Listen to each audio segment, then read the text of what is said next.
धार्मिक परंपरा और देवलोक पर आधारित राष्ट्रीय संगोष्ठी के पहले दिन के सांस्कृतिक सत्र में आप सभी सुधीजनों का हार्दिक स्वागत है। आज के सांस्कृतिक सत्र की शुरुआत हम कर रहे हैं एक पीपीटी से। एक पीपीटी आपको पर्दे पर दिखाई जा रही है।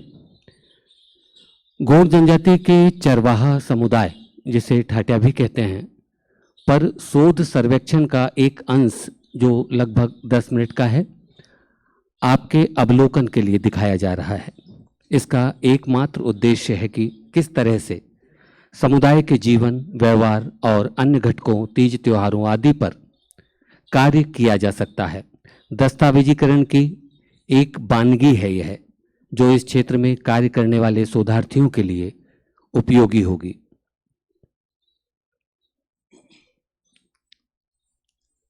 तो लीजिए, प्रस्तुत है 10 मिनट का एक अंश जो गौड़ जनजाति के चरवाहा समुदाय ठाटिया के शोध और सर्वेक्षण से लिया गया है।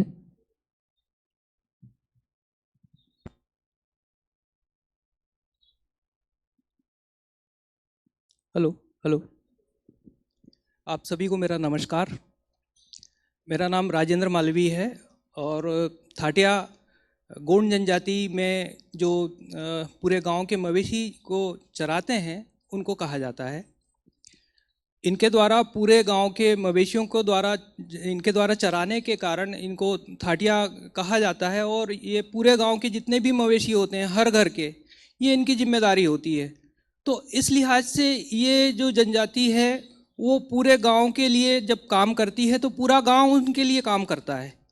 तो ये एक बहुत ही दिलचस्प एक जो अंतर संबंध देखने को मिला गांव और एक चरवाहा जाति के बीच में। तो इसके ऊपर ये एक सर्वेक्षण है, इसके बारे में मैं आपको कुछ चीज़ें बताना चाहता हूँ। नेक्स्ट।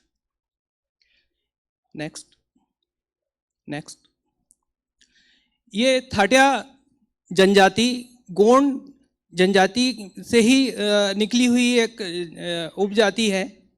और जी, लाइट ऑफ कर दीजिए तो शायद ठीक से दिख पाएगा।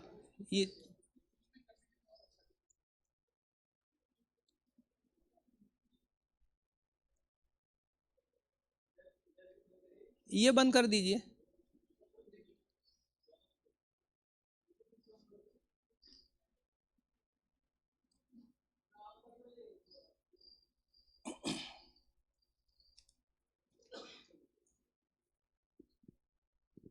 प्रस्तुत सर्वेक्षण बैतूल जिले में हमने किया था।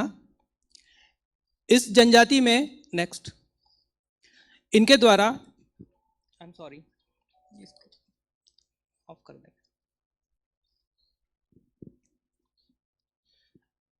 इस सर्वेक्षण में ठाटिया जनजाति के द्वारा पूरे गांव के मवेशियों को सुबह चराने के लिए ले जाते हैं। दिन भर ठाटिया पूरे जंगल में रहते हैं और शाम ढले ये वापस आते हैं। नेक्स्ट। इनकी जो इनकी जीवनचर्या है वो अन्य जो ग्रामीण जन है उसी से मिलती जुलती है। मगर एक बहुत दिलचस्प जो तथ्य मैं आपको बताना चाहता हूँ वो ये कि ठाटिया अपने घर में भोजन नहीं बनाता, ये पारंपरिक रूप से है। उसके भोजन की जिम्मेदारी पूरे गांव के लिए रहती है। पूरा गांव उसके लिए भोजन की व्यवस्था करता है और वो उस पूरे गांव के मवेशियों को जंगल चराने ले जाते हैं। नेक्स्ट। इस व्यवस्था में पूरे गांव में 5 घर या 7 घर का ऐसा रोटेशन होता है। उसमें 5 घर से ग्रामीण उनको भोजन देते हैं, फिर अगले राउंड में अगले कुछ 5 घर होंगे। इस तरीके से वो पूरे गांव के जो सुबह का भोजन है, जो ताज़ा भोजन बनता है वो उसको दिया जाता है। शाम का जो ताज़ा भोजन बनता है वो उसको दिया जाता है। और इस तरीके से ये एक अंतर संबंध और अपनी जिम्मेदारी के ठाटिया द्वारा अपनी जिम्मेदारी उठाई जाती है और गांव द्वारा उसकी आवश्यकताओं की पूर्ति की जाती है। नेक्स्ट। ठाटिया के बारे में एक बहुत दिलचस्प बात हमें ये जानने को मिली कि वो चूंकि खुद भोजन नहीं बनाते, हालांकि कई जगह वो भोजन बनाने लगे हैं, मगर पारंपरिक रूप से वो भोजन घर में नहीं बनाते हैं। तो पूरे गांव में अलग अलग जगह पर अलग अलग जो जो जितना भी भोजन बनता है, तो वो सारा भोजन थाटिया को पता होता है कि उसको भोजन की विविधता का बहुत बड़ा ज्ञान होता है, मगर जिन घरों में जो पारंपरिक रूप से बनता है वो बनता है। तो इस बारे में एक कथा मैं आपको छोटी सी सुनाना चाहता हूँ जो मुझे वहाँ पर पता चली। एक बार राजा ने पूरे गांव को अपने विवाह में निमंत्रित किया। वहाँ पर उन्होंने बहुत सारी सुविधाएं जुटाई, मगर एक ग्रामीण ने उनसे ये कहा कि साहब बाकी सब चीज़ें तो आपने दे दी मुझे, मगर डोडिया बाल की सब्जी कहाँ है आपके पास। अब ये डोडिया बाल की सब्जी क्या है, राजा सोच में पड़ गए। बोले मैंने सारे 5 तरह के व्यंजन बनाए, सारी चीज़ें करी, ये डोडिया बाल क्या होता है। तो फिर किसी ने बताया कि डोडिया बाल की सब्जी आपको ठाटिया क्या मिलेगी। तो वो राजा ने फिर अपने लोग भेजे, वहाँ से वो डोडिया बाल की सब्जी लेके आए और फिर वो सब्जी बारातियों को दी गई। तो ये जो कहानी है ये मुझे उस सर्वेक्षण के दौरान पता चली। तो इससे ये भी एक जो नया तथ्य मुझे पता चला कि डोडिया बाल ये एक तरह की फली होती है जो बल्लर की तरह होती है, मगर बल्लर की फली से बड़ी फली होती है। तो जनजाति सर्वेक्षण में जब हम काम करते हैं तो इस तरह के जो नए तथ्य होते हैं जिसके बारे में सामान्य रूप से हमें पता नहीं होता है कि ये भी कोई चीज़ होती है, वो हमें बहुत सारी ऐसी जानकारियां मिलती हैं जो जिसके बारे में हमारी कोई कल्पना भी नहीं होती है। तो ये एक दिलचस्प सी कहानी इस पूरे सर्वेक्षण में हमें, इस तरह की और भी कहानियां हमें जानने को मिली। नेक्स्ट, थाटिया के द्वारा जो वाद्य यंत्र होते हैं, ये उसके बारे में एक छोटा सा बात बताना चाह रहा हूँ कि उनके पास एक बांसुरी लंबी सी होती है। बांसुरी आपने देखी होगी, मगर वो लंबी बांसुरी के पीछे ये है कि वो बांसुरी से वो अपने मवेशियों को नियंत्रित भी करते हैं और साथ में वो बजाते भी हैं उसको। तो एक ही चीज़ से 2 चीज़ों को, मतलब हम ये इस सर्वेक्षण में ये जानने को मिला कि आप एक ही वस्तु से 2 तरह के काम कैसे कर लेते हैं।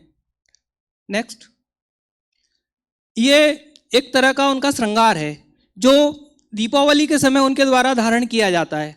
इसको भुजबल कहा जाता है और ये दोनों हाथों में पहना जाता है इसको। ये इसकी खास बात यह है कि इस को बनाने में गाय के पूंछ की बाल की रस्सी का उपयोग किया जाता है।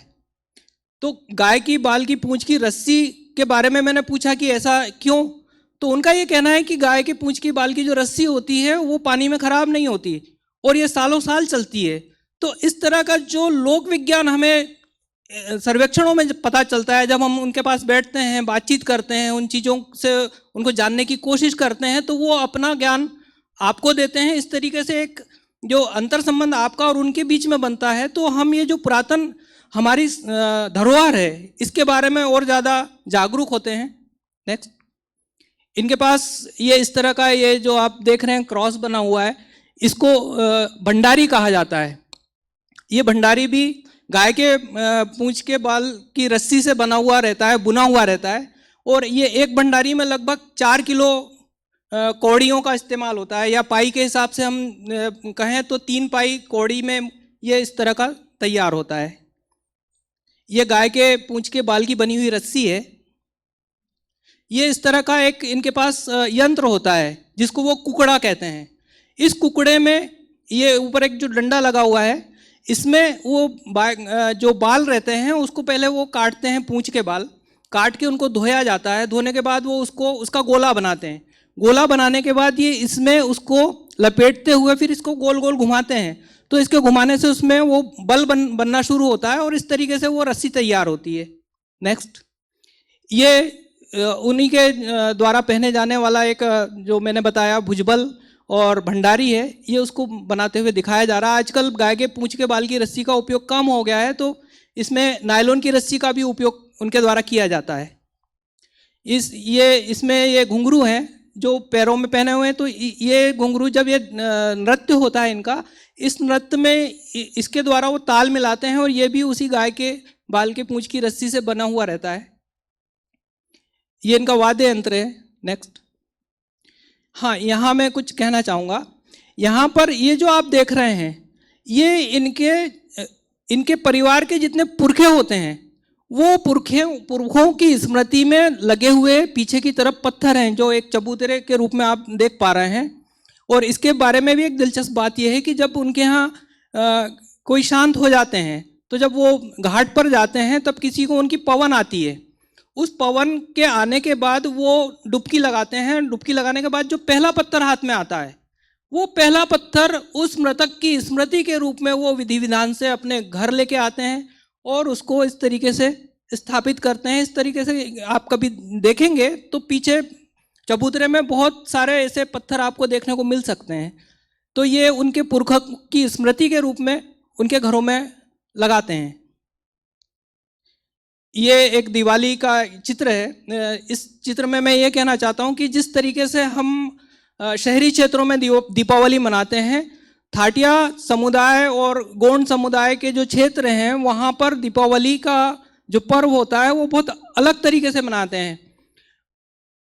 इसमें थाटिया जो होता है उसका बहुत महत्वपूर्ण योगदान ये होता है कि वो उस दीपावली के दिन की घोषणा करता है उस गांव में कि इस गांव में दीपावली कब मननी है। उसके आधार पर फिर उस दीपावली को वहाँ पर मनाया जाता है। और आसपास के गांव में इसी तरीके से यदि जैसे इस गांव में आज मंगलवार के दिन दीपावली मनी है तो अगले गांव में या आसपास के गांव में उसको बदलकर किसी और वार पर उसको मनाया जाता है। इस तरीके से इस त्यौहार को 15 दिन से लेके 1 महीने तक, कभी इस गांव में दीपावली है, अगले हफ्ते पता चले उस गांव में दीपावली है, और वो सारे लोग एक जगह से फिर दूसरी जगह जाते हैं, वहाँ के लोग इस तरफ आते हैं। इस तरीके से ये जो एक समरसता का त्यौहार वहाँ देखने को मिला और उस उल्लास को देखने को मिला, तो उससे महसूस हुआ कि इस त्यौहार को वास्तव में मनाया कैसे जाना चाहिए। यदि ये देखना है तो आप थाटिया की दीपावली को जरूर देखिएगा। ये इस तरह का एक सुपड़ा होता है जिसमें ये छावड़ा होता है। इस दीपावली ये एक यहाँ से शुरुआत होती है छावड़े से। ये छावड़ा तेंदू के झाड़ से बनता है। तो जिस दिन उनकी दीपावली होने वाली होती है उस दिन दोपहर बाद ये जंगल जाते हैं, तेंदू के झाड़ को कुकू चावल हल्दी चढ़ाते हैं और वहाँ से इस तरीके का एक वी आकार की एक टहनी काट के लेके आते हैं। और इसमें बीच में एक घंटी बांधी जाती है जो गाय की घंटी होती है। गोंड भाषा में घंटी को ढोणी कहा जाता है और इस पूरे आयोजन को वो गो ढोणी कहते हैं। कहीं पर गो धुनी कहते हैं, कहीं पर गो धुनी कहा जाता है। नेक्स्ट ये इस तरह का एक सुपड़े से शुरुआत होती है। जिस दिन दीपावली है उस रात में जगोरा होता है। जगोरा में इस तरह के एक सुपड़े पर गेरू से इस तरह की ज्यामिति आकृति बनाई जाती है। उस आकृति के ऊपर गोबर से ये पूरा किया जाता है। नेक्स्ट ये जो मांडना है, ये थाटिया समुदाय की जो महिलाएं होती हैं वो दीपावली के दिन हर घर में जाकर इस तरह के मांडने बनाती हैं और ये मांडना वही होता है जो सुपड़े के ऊपर बनाया जाता है। नेक्स्ट ये इस तरह के अलग अलग गांवों में अलग अलग तरीके के ये मांडने हमें देखने को मिलते हैं जो अलग अलग ज्यामिति आकृति में होते हैं। इस आयोजन में जगोरा के माध्यम से पूरे रात भर वो पूरे गांव में घूमते हैं और घूमने के बाद फिर ये उनको अनाज दिया जाता है और ये अनाज वो इकट्ठा करते हैं। नेक्स्ट अगले दिन जब दीपावली होती है तो उस दिन सुबह से जानवरों को जो मवेशी होते हैं, गाय होते हैं, खासतौर पर बैल होते हैं, उनको बहुत सजाते हैं और उनको दौड़ाया जाता है। नेक्स्ट इस तरीके से एक उनका आयोजन निकलता है। और मैं ये भी बताना चाहूँगा कि ये सर्वेक्षण के जो दस्तावेजीकरण जब किया जाता है तो इस दस्तावेजीकरण में आप जितनी चीज़ों को आप देख पा रहे हैं, जितनी चीज़ों का आप ऑब्जर्व कर पा रहे हैं, जितनी चीज़ों का आप निरीक्षण कर पा रहे हैं, उतनी बारीक परंपराओं को आप देख पाएंगे और उसके माध्यम से आप इसको और बेहतर तरीके से हम समझ सकते हैं। नेक्स्ट अगले दिन ये बैल दौड़ाने का कार्यक्रम होता है। इसमें बाहर से जो मेहमान आते हैं वो ठहरते हैं, उसमें शामिल होते हैं और ये बड़े बनाए जाते हैं। इसमें ये जो बीच में जो अंडा आप देख रहे हैं, एक तरफ अंडा रखा हुआ है, एक तरफ नींबू रखा हुआ है। इस अंडे के ऊपर जब मैंने पूछा उनसे कि ये आप क्या चीज़ बना रहे हैं, इसमें क्या है, तो उन्होंने मुझे बताया कि इसमें चांद है, सूरज है, इसमें नाग देवता है, इसमें एक चिड़िया है। मैंने उनसे पूछा ये चिड़िया, बोले ये चिड़िया जो गायों के ऊपर बैठती, काले रंग की, जिसकी लंबी सी पूंछ होती है, जिसको वो अपनी भाषा में कोका कोका कुडुम करके कुछ नाम बताते हैं, बोले ये वो है। जब मैंने उसके बारे में गूगल के ऊपर सर्च किया तो मुझे एक बहुत दिलचस्प बात ये जानने को मिली कि ये पक्षी अपने आसपास के एरिया में अन्य पक्षियों को बिल्कुल नहीं प्रवेश करने देता है और ये बाकी पक्षियों की नकल भी कर लेता है। कहीं से ये भी जानकारी मिली कि शेर की आवाज़ भी ये पक्षी निकाल लेता है। तो एक चरवाहा जो जंगल में है वो इन चीज़ों को आइडेंटिफाई करता है, इन चीज़ों को चिन्हित करता है, उनको मान देता है, उसके बारे में जागरूकता अपने समुदाय में फैलाता है कि ये पक्षी की क्या खासियत है। तो ये सारी चीज़ें जानने को मिली। ये इस उत्सव में एक जो गोंड समुदाय होता है वो ढंढार नृत्य करता है और जो थाटिया समुदाय होता है वो अपना थाटिया नृत्य करता है। थाटिया और गोंड में जब भी आप नृत्य में देखेंगे तो थाटिया की जो विशिष्टता है वो है उसकी जो भंडारी पहनते हैं वो, और जो उनके पास बांसुरी होती है, ये उनकी बहुत विशिष्टता होती है। इस विशिष्टता के आधार पे आप समझ सकते हैं कि ये थाटिया हैं। और ये नेक्स्ट सर मैं और आगे बताऊं या नेक्स्ट नेक्स्ट नेक्स्ट। ये बाजार भराता है, इसको थाटिया बाजार कहा जाता है। इसमें ये घूमते हैं और जो दुकानदार होते हैं वो उनको भेंट देते हैं दीपावली के समय। नेक्स्ट। ये एक तरह का इनका जो एक बाजा होता है ये सींग से बनता है। Next next next. इस आयोजन पे ये जो समरसता का ये जो आयोजन है ये बहुत अद्भुत है। इसमें जो बाकी के गांव के लोग आते हैं वो गोठान में एक दूसरे को पान खिलाते हैं, एक दूसरे को सुपारी खिलाते हैं और इस तरीके से उनके आपसी समरसता का एक बहुत अद्भुत दृश्य वहाँ उपस्थित होता है। नेक्स्ट। इस बारे में एक छोटी सी बात ज़रूर बताना चाहूँगा कि मैंने इसके बारे में पूछा उनसे तो उन्होंने एक कहानी बताई। उन्होंने ये बताया कि मैंने पूछा ये आप मोर पंख से बनाते हैं, इसके पीछे कुछ और चीज़ें बता सकते हैं? उन्होंने ये बताया कि इसके पीछे बहुत बड़ी कहानी है। मैंने पूछा क्या कहानी है? उन्होंने बोला कि ये एक बार थाटिया जंगल में बैठा हुआ था और खाना खा के सो गया, उसको नींद लग गई तो उस गायों ने उसको जगाया क्योंकि मोर उसका जो भोजन था वो खा रहा था।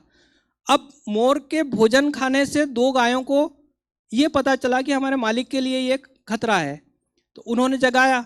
अब इस जगाने के बीच में उन गायों ने उन मोर के पंखों के ऊपर कूदने लगी। अब इस कूदने के कारण क्या हुआ कि कुछ पंख कट गए, कुछ पंख पे से पैर फिसल गया और कुछ पंख पूरे के ऊपर गाय का खुर छप गया। तो ये जो मोर के 3 तरह के पंख हैं उसके पीछे थाटिया समुदाय का ये विश्वास है कि इस कहानी के कारण कुछ पंख कटे हुए होते हैं, कुछ पंख पूरे होते हैं और कुछ पंख छुरी की तरह होते हैं। थैंक यू, नमस्कार।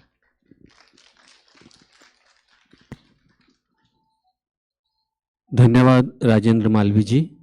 आपके द्वारा दिखाया गया यह लघु प्रयास निसंदेह इस क्षेत्र में कार्य करने वाले शोधार्थियों उत्सुकों के लिए उपयोगी होगा और उन्हें प्रेरित भी करेगा। संगोष्ठी के सांस्कृतिक सत्र की विश्राम प्रस्तुति में जनजातीय द्योलोक के आंशिक भाग को जो कोरकू समुदाय से लिया गया है आपके समक्ष प्रस्तुत किया जा रहा है। माघ दशहरा। माघ के महीने में पड़वा या किसी भी शुक्रवार को कोरकू जनजाति में शादी विवाह प्रारंभ होने की खुशी में बड़े ही हर्ष और उल्लास के साथ ये लोग मनाते हैं। माघ दशहरा मनाने के लिए दिन सुबह अस्तरा वृक्ष और गूलर वृक्ष की पल्लवित शाखाओं को लाकर मुठवा देव के चबूतरे पर गाड़ देते हैं। दोपहर में स्त्री पुरुष के 2 अलग अलग दल बांसुरी की धुन और ढोलक के साथ नृत्य करते हुए मुठवा देव के पास जाते हैं और नाचते नाचते ही इन शाखाओं का पूजन कर काट लेते हैं। इन शाखाओं को काटने के बाद सभी लोगों को नारियल और गुड़ का प्रसाद बांटा जाता है। रात्रि में स्त्रियां शादी विवाह के अवसर पर किए जाने वाला गदली नृत्य करती हैं। माघ दशहरा वास्तव में फसल की कटाई का त्यौहार है। इसे कोरकू नवाधानी भी कहते हैं। माघ दशहरा को कोरकू नया दिन मनाते हैं। कोरकू समुदाय नया साल इसी दिन से मानते हैं। फसल के स्वागत में कोरकू विभिन्न प्रकार की हस्त पद मुद्राओं के साथ ढांडल नृत्य का आयोजन करते हैं। तो लीजिए प्रस्तुत है मध्य प्रदेश की कोरकू जनजाति का यह देवलोक और माघ दशहरा पर्व का एक छोटा सा अनुष्ठान।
टिंकू इसको जान लो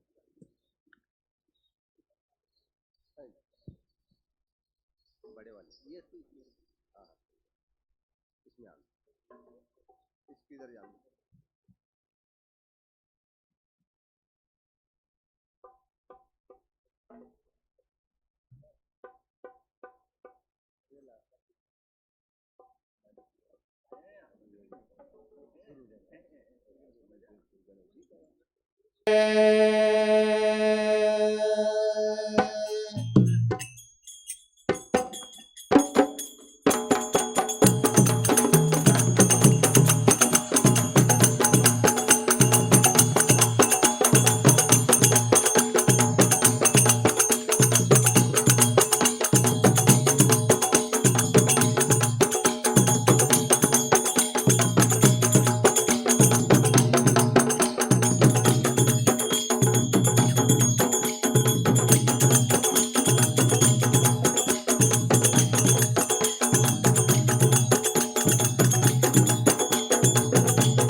Kaniya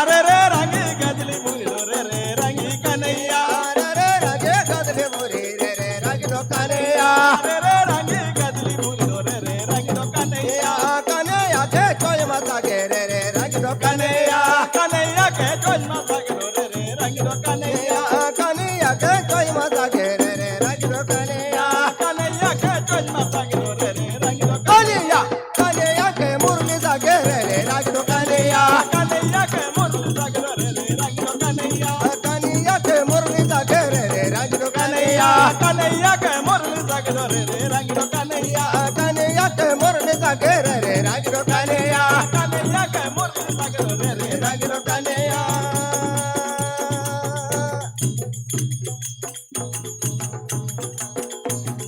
करणी माडा कुकु तला रानी गाजा डी रानी के जया बात सगवारे करणी माडा कुकु तला रानी गाजा डी रानी के जया बात सगवारे करणी माडा कुकु तला रानी गाजा डी रानी के जया बात सगवारे करणी माडा कुकु तला रानी गाजा डी रानी के जया बात सगवारे यमनी आयो के जा बेटा कुमरा जा डी रानी के जया बात सगवारे यमनी आयो के जा बेटा कुमरा जा डी रानी के जया बात सगवारे यमनी आयो के जा बेटा कुमरा जा डी रानी के जा बेटा सगवारे यमनी आयो के जा बेटा कुमरा जा डी रानी के जया बात सगवारे 70 रुपया मेंढा डोबा समक जा दी रानी के जा बेटा सगवारे 70 रुपया मेंढा डोबा समक जा दी रानी के जया बात सगवारे 70 रुपया मेंढा डोबा समक जा दी रानी के जा बेटा सगवारे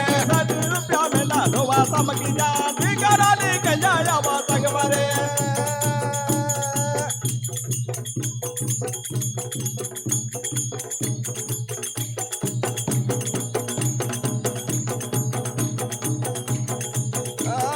उड़ान जाए गोला बनायो पीपल जाए पाल करो कपास जमना जोरे दो जमना रान करो वे उड़ान जाए गोला बनायो पीपल जाए पाल करो कपास जमना जोरे दो जमना रान करो वे उड़ान जाए गोला बनायो पीपल जाए पाल करो कपास जमना जोरे दो जमना रान करो वे उड़ान जाए गोला बनायो पीपल जाए पाल करो कपास जमना जोरे दो जमना रान करो वे जमना रान के जोया वाला रे गागर दमर जूरे मडो कपास जमना जोरे दो जमना रान करो वे रान के गया मले ना गागर दमर जूरे मडो कपास जमना जोरे दो जमना रान करो वे जमना रान के जोया वाला रे गागर दमर जूरे मडो कपास जमना जोरे दो जमना रान करो वे जमना रान को गया मले ना गंगा दमर जूरे मडो कपास जमना जोरे दो जमना रान करो वे जमना रान के गया मले ना गागर दमर जूरे मडो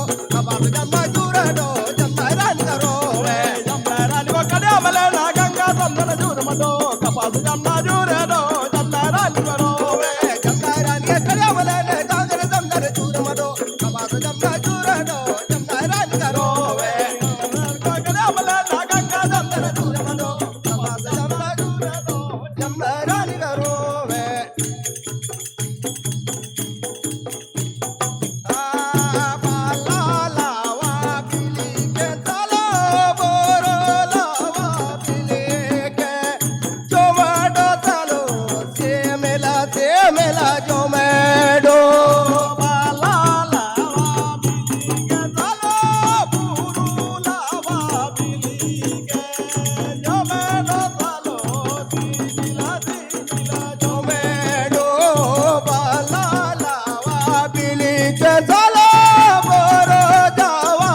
गाड़ी डांदल क्याले जाड़ाए वो राजा दुआरे जीर मरे पिता गाड़ी डांदल क्याले जाड़ाई वो राजा दुआरे जीर मरे पिता गाड़ी डांदल क्याले जाड़ाए वो राजा दुआरे जीर मरे पिता गाड़ी डांदल क्याले जाड़ाई वो राजा दुआरे दोन महाराजा दुआरे डांदल क्याले जाड़ाए वो राजा दुआरे दोन महाराजा दरबारे डांदल क्याले जाड़ाई वो राजा दुआरे दोन महाराजा दरबारे डांदल क्याले जाड़ाए वो राजा दरबारे दोन महाराजा दरबारे डांदल क्याले जाड़ाई वो राजा दुआरे मगड़ई राजा दरबारे डांदल क्याले जाड़ाए वो राजा दुआरे मगड़ई राजा दरबारे डांदल क्याले जाड़ाई वो राजा दुआरे मगड़ई राजा दरबारे डांदल क्याले जाड़ाए वो राजा दुआरे मगड़ई राजा दरबारे डांदल क्याले जाड़ाई वो राजा दरबारे मगड़ई राजा दरबारे डांदल क्याले जाड़ाए वो राजा दुआरे मगड़ई राजा दरबारे डांदल क्याले जाड़ाए वो राजा दुआरे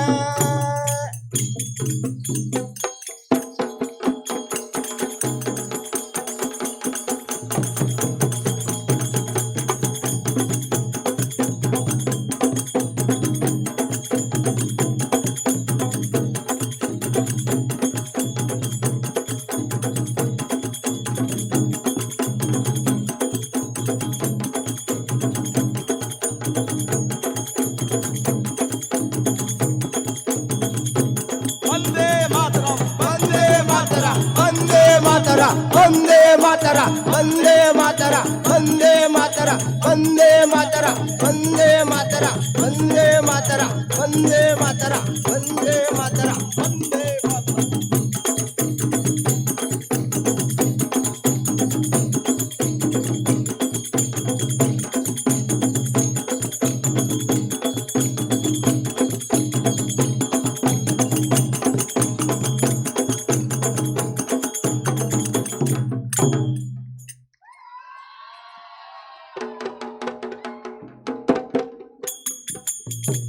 आपने देखा और समझा प्रदेश के कोरकू समुदाय की सांस्कृतिक जीवन और उससे जुड़ी नृत्य और अनुष्ठान परंपराओं को। अब हम आमंत्रित करते हैं डॉक्टर धर्मेंद्र पारे, निदेशक मध्य प्रदेश जनजाति संग्रहालय भोपाल, और डॉक्टर मुकेश मिश्रा, निदेशक दत्तोपंत ठेंगड़ी शोध संस्थान भोपाल को, कि कृपया मंच पर पधारें और कलाकारों का पुष्प से स्वागत करने की कृपा करें। डॉक्टर धर्मेंद्र पारे और डॉक्टर मुकेश मिश्रा जी।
धन्यवाद। इसी के साथ संगोष्ठी का प्रथम सत्र यहीं विश्राम लेता है।